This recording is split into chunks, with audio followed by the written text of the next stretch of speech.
اللہ ذو جلال کی حکمت کے تابع ہی ہر چیز ہے۔ اللہ تعالیٰ نے ہر نفس کے لیے 4 گھر بنائے ہیں۔ ہر گھر دوسرے گھر سے بڑا ہے۔ انسان جب دنیا میں آتا ہے، اللہ اسے آدم سے وجود بخشتے ہیں، تو سب سے پہلے وہ ماں کے پیٹ میں ہوتا ہے۔ یہ بہت چھوٹا سا گھر جو انسان کے لیے ہوتا ہے، جہاں اندھیرا بھی ہے، جہاں وہ چھوٹا سا گھر اس کے لیے مشکلات بھی ہوتی ہیں۔ اللہ تعالیٰ کی حکمت کے تابع وہ ایک وقت آتا ہے کہ وہ ماں کے پیٹ سے دنیا میں آ جاتا ہے۔ یہ اس کا دوسرا گھر ہے۔ اس گھر میں اس کی نشو و نما ہوتی ہے۔ اس گھر میں رہ کر وہ خیر کے کام کرتا ہے۔ اس گھر میں رہ کے سعادت کے اسباب اختیار کرتا ہے۔ اور کچھ ایسے بھی ہوتے ہیں جو اس گھر میں رہ کر برائیاں کرتے ہیں اور بدبختی کے اسباب اختیار کرتے ہیں۔ ایک وقت آتا ہے اس دوسرے گھر سے انسان تیسرے گھر کی طرف منتقل ہو جاتا ہے، جس کو برزخ کہا گیا ہے۔ یہ دوسرے گھر سے بھی زیادہ بڑا گھر ہوتا ہے وقت کے اعتبار سے، بلکہ پہلے دونوں گھروں سے وقت کے اعتبار سے زیادہ بڑا ہوتا ہے۔ دیکھیے، ماں کے پیٹ میں تو 9 مہینے گزارے، دنیا میں 60 سے 70 سال تک گزارے، کیونکہ حدیث میں آتا ہے اعمار امتی ما بین 60 الی 70۔ میری امت کی جو عمر ہے، اگر اس کی ریشو نکالی جائے تو وہ 60 سے 70 تک ہوگی۔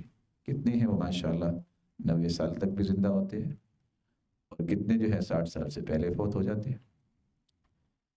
اس دوسرے گھر میں 60 سے 70 سال گزارنے کے بعد جب انسان تیسرے گھر میں جاتا ہے، جس کو برزخ کہا گیا ہے، تو یہ پہلے دونوں گھروں سے زیادہ وقت یہاں گزارتا ہے۔ اور برزخ کی زندگی کے مقابلے میں دنیاوی زندگی بہت تھوڑی ہے۔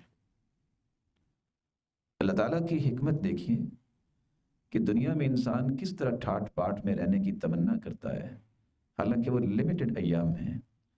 جو ہی وہ عالم برزخ میں جاتا ہے، وہاں دنیاوی زندگی سے نہ جانے ہزاروں سال زیادہ اسے رہنا ہوتا ہے، جس کے بارے میں اس نے کبھی سوچا نہیں ہے۔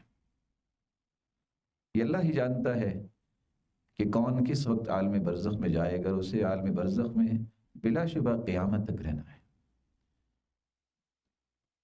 انسان اس تیسرے گھر سے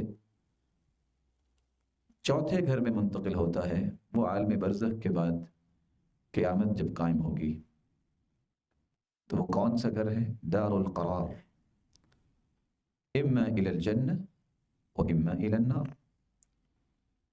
ایسا دار القرار جہاں اس نے قرار پکڑنی ہے، یا وہ جنت ہوگی یا وہ جہنم ہوگی، اس کے بعد کوئی گھر نہیں ہے۔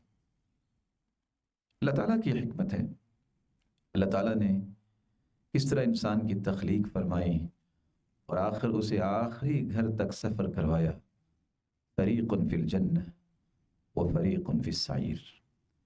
یہ گھر وقت کے اعتبار سے پہلے 3 گھروں سے بڑا ہے۔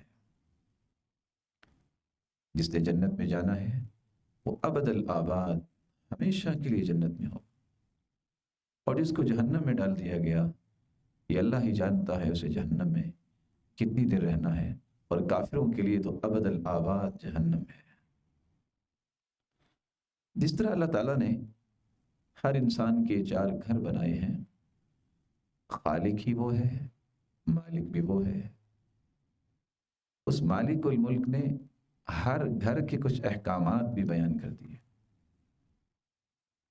وہ جس گھر میں جس کو سعادت دینا چاہے اسی کا ہی فیصلہ نافذ ہو، وہ جس گھر میں جس کو ہی بدبخت بنا دے یہ اس کا ہی فیصلہ ہے۔ تو ہر گھر کے معاملات مختلف ہیں، اعمال مختلف ہیں، اس کے بارے میں معلومات مختلف ہیں۔ اللہ تعالیٰ نے ان تمام تفصیلات سے اپنی مخلوق کو انبیاء کے ذریعے آگاہ کیا ہے۔